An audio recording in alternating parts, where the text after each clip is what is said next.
Be me, 26, self-proclaimed girl boss feminist. Think men whining about the friend zone is peak comedy. I've always been the kind of woman who calls things out. You know the type. The one at the brunch table rolling her eyes at some TikTok about nice guys finishing last, saying things like, "Oh, you mean men who think basic human decency is a transaction for sex?" My friends eat it up. I've built this little persona, online and off, of being the girl who doesn't let men get away with whining. And honestly, it feels good. Like I'm balancing the scales in some small way. So when the topic of the friend zone comes up, I never hesitate. It's one of my favorite soapboxes. To me, the friend zone is a made-up complaint, a way for guys to paint themselves as victims while conveniently ignoring the fact that women don't owe them anything. Nobody forced you to be nice, I've said more times than I can count. If you can't handle being treated like a human being without expecting sex in return, then maybe you're not that nice after all. That line usually gets laughs. I love the validation, the little chorus of agreement that tells me I'm right. Anyway, a couple months ago I was at this hotel bar with some coworkers after a conference. We'd been sitting there for a while, half tipsy, talking about everything from the boring keynote speaker to dating horror stories. Someone at the table joked about being stuck in the friend zone. Everyone chuckled. It was such a throwaway comment, the kind of thing people say without thinking. But I jumped on it. "Oh my God," I said, waving my drink like I was about to deliver a TED Talk. "Men really need to retire that word. The friend zone isn't real. It's just what guys say when women don't want to sleep with them. It's basically entitlement in disguise." A few of the women at the table laughed. One of them added, "Seriously, we don't owe anyone sex just for being decent." The energy felt familiar, cozy, like slipping into an old hoodie. This was our shared language. Eye rolls, sarcasm, feminist shorthand. That's when one of the guys, not the loud one, not the flirt, but the quiet, awkward one, looked up from his beer. He's the kind of man you barely notice in a group, competent enough in his field but not magnetic. The kind who always sits on the edge of conversations instead of in the middle. He cleared his throat and said, almost to himself, "It's not as funny when you've lived it." And for a second the air shifted. I felt the smirk tugging at my mouth before I even thought about it. "Come on," I said. "Don't tell me you're one of those guys who actually thinks the friend zone is a tragedy. That's just code for rejection. Women don't owe you anything for being nice." I tossed it out casually, like a practiced one-liner. My friends giggled, which only fed me. I was performing. Not mean, exactly, but sharp, confident, untouchable. But he didn't laugh. He didn't shrink back in embarrassment either, which I half expected. Most men, when I tease them, either get defensive or go quiet.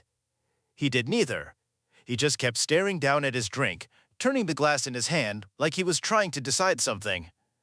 The silence stretched a little too long. I wanted him to drop it, to shrug, and change the subject. But instead, he looked up, met my eyes, and said quietly, "It's not about being owed, it's about realizing you were never really seen." The words hit harder than I wanted to admit. I forced another smirk, like I was brushing it off, but inside I felt this small, unwelcome flicker. Curiosity, maybe? Or discomfort. I told myself he was just being dramatic. Men love to turn rejection into some noble tragedy. But the way he said it, not angry, not self-pitying, just matter of fact, lodged itself in the back of my mind. I should have changed the subject then, made another joke, pulled the attention back to me. But before I could, he shifted in his seat like he decided he wasn't done talking. And that's when things stopped feeling like a joke. He set his glass down slowly, like he was buying time. For a moment, I thought he'd let it go. But then he cleared his throat again and said, "You know, it's not about thinking anyone owes me anything. It's just, I've had a lot of experiences where I thought there was something real, and then it turned out I was just convenient." The table went unusually quiet. Normally in a group that size, conversations splinter off, someone ordering another round, someone gossiping about who hooked up with who at the conference. But now everyone was listening, maybe because he didn't usually say much. "I've driven 3 hours, once," he said, "to pick up a girl whose car broke down. She was stranded on the side of the highway, freaking out. I dropped everything, left in the middle of the night, and went out there, changed her tire, made sure she got home safe. And then she ghosted me." Never spoke to me again. A week later, I saw on Instagram she had a boyfriend. It wasn't even about wanting her to date me. I just thought what I did mattered. But apparently, it didn't. I shifted uncomfortably in my seat. Part of me wanted to roll my eyes and say, well, maybe she just didn't like you. But something in his tone stopped me. He wasn't whining. He wasn't even angry. He was just telling it, plain and bare. He kept going. Another time, I helped someone move apartments. Like the whole thing, lifting boxes up 3 flights of stairs in the middle of August, sweating through my shirt, rearranging her furniture exactly the way she wanted. She hugged me afterward, called me her lifesaver. Then the next week she told me she didn't think of me like that, and the week after that she stopped replying altogether. It's like once the usefulness wore off, so did I. The words hung there. I glanced at my girlfriends, waiting for one of them to jump in with a sassy comeback, but they were silent too. One of them even looked down at her phone, like she didn't want to be caught making eye contact. He wasn't done. I've stayed up till 3 in the morning proofreading resume, giving pep talks before job interviews, helping women practice presentations. I've driven them to airports, picked them up from airports. I've been the guy they called when they needed someone safe to walk them to their car. Every time I thought, maybe this means I matter to her. And every time, the moment passed, and I was gone from their lives like I'd never been there at all. He paused, then gave this little laugh, not bitter, just tired. And then you see people online laughing about guys in the friend zone, like we're pathetic for caring too much or stupid for trying. It's not entitlement, it's just, it hurts. Realizing you weren't a friend, not really, you were just an option, a backup plan, a free service. The bar noise seemed louder around us, clinking glasses and muffled conversations bleeding in from the other side of the room. The bar noise seemed louder around us, clinking glasses and muffled conversations bleeding in from the other side of the room. I felt this heat creeping up the back of my neck, the kind I get when I feel like I've been caught out in something. Because here's the thing, I've made jokes about guys like him all the time. I've called them desperate, needy, manipulative. I've shared memes about nice guys thinking they're owed sex for being decent, and I believed it. But the way he described it, not as a transaction gone wrong, but as a pattern of invisibility, it was harder to dismiss. Still, my defenses kicked in. But women deal with that too, I said quickly, trying to reclaim the ground. We give our time and energy to men who string us along, who never see us as more than a hookup. It's not like this is some special male-only problem. He nodded, surprising me. I know. I'm not saying women don't have it worse in a lot of ways. I'm just saying, it's not entitlement when it hurts to be discarded.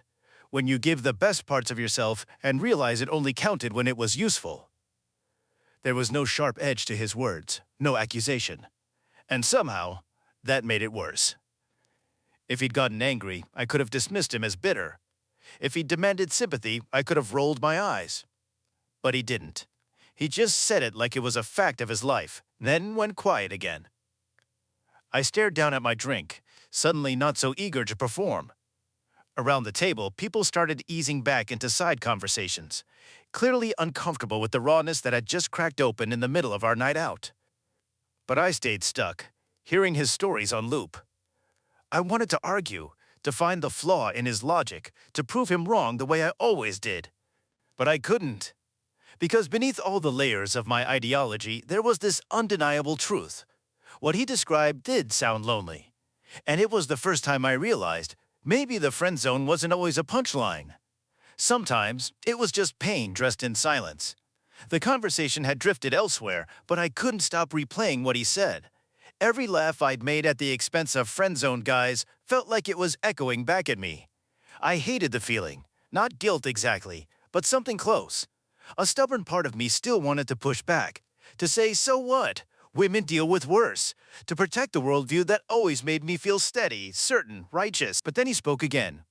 It was quieter this time, like he wasn't even talking to the table, more like he was thinking out loud.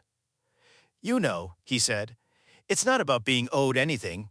I never thought anyone owed me a relationship or sex. It's realizing that I could give so much of myself to someone, and it never meant I was seen.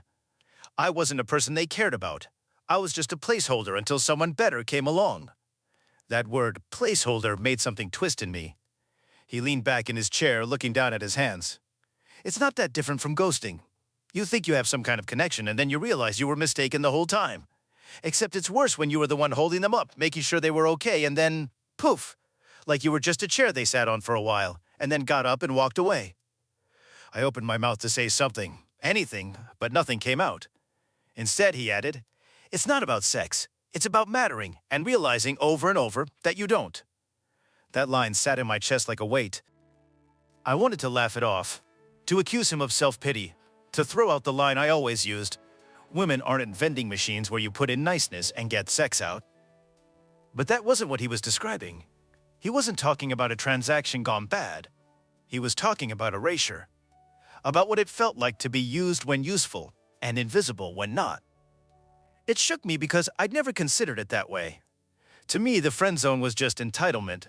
Men angry they couldn't cash in. But the way he described it, it didn't sound entitled. It sounded hollow, like a kind of loneliness that eats at you slowly, because you're always in someone's orbit but never really let in. The worst part? I could see it. I could picture him standing on the side of the highway at midnight, changing a tire for a girl who would never text him again. I could picture him sweating through his shirt hauling boxes, then being erased from someone's life as if he'd never lifted a thing. And for once, I didn't know what to say. The rest of the group had moved on, talking about flights home and who was presenting tomorrow. But I stayed stuck. I caught myself fiddling with the straw in my drink, just to avoid looking at him. My mind was loud with thoughts I didn't want to admit to myself. Because if what he said was true, then maybe I'd been wrong. Not wrong about the bigger picture. I still believe women deal with more dangers, more injustices, more risks. But wrong about the ease with which I dismissed men like him. All those memes I laughed at, the snarky tweets I'd shared, the smug replies I'd thrown out. What if they weren't exposing entitlement, but silencing pain? That thought alone made me feel exposed, like someone had poked a hole straight through my armor. So I did what I always do when I feel uncomfortable. I rolled my eyes. I made a little sound, half sigh, half laugh, and said, "Women go through the same thing all the time. We're invisible too, you know." He nodded again, like he'd expected that. But he didn't argue. He didn't try to prove me wrong or press the point. He just let it hang there, calm, unbothered. And somehow that made it worse. Because if he'd fought back, I could have dismissed him. This wouldn't be to me. But he didn't. He just sat there, like he'd spoken his truth and it didn't matter to him whether I believed it or not. I spent the rest of the night laughing at other jokes, chiming in with the group, pretending I'd already moved on. But inside, I hadn't. His words wouldn't leave me. It's not about being owed. It's about realizing I was never really seen. It was the first time a friend zone story hadn't made me laugh. It was the first time it made me think. By the time we all left the bar, I had my mask firmly back in place. I was joking with my girlfriends, teasing one of the guys about mispronouncing a theorist's name earlier, acting like the whole night had gone down smooth. If anyone noticed that I was a little quieter than usual, they didn't say anything.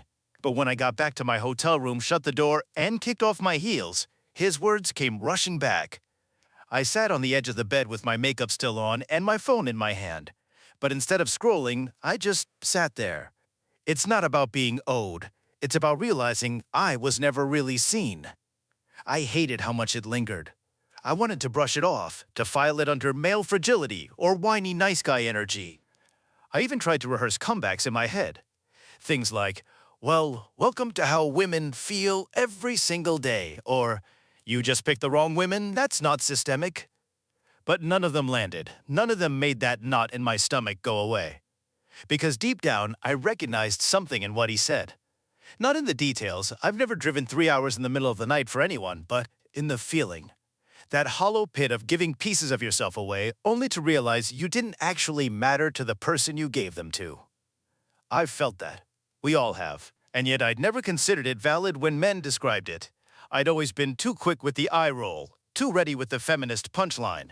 It was easy, safer, to laugh at the caricature of the nice guy than to look at the human under it. I think what unsettled me most was how undramatic he was. He didn't posture, didn't guilt trip, didn't rage about women being shallow or cruel. He just told the truth of his experiences and let it sit there, raw and unvarnished. There was no demand attached, no "and therefore you should." He wasn't asking me for anything at all, which made it harder to dismiss. Still, old habits die hard. The next day, when one of my friends mentioned how awkward the conversation had gotten, I laughed it off and said, "Yeah, classic nice guy stuff. He'll grow out of it." Everyone nodded, and the moment passed. On the outside, I was the same girl as always, quick with the snark, untouchable in my certainty. But inside, I felt something I hadn't before: doubt. I didn't abandon my worldview overnight.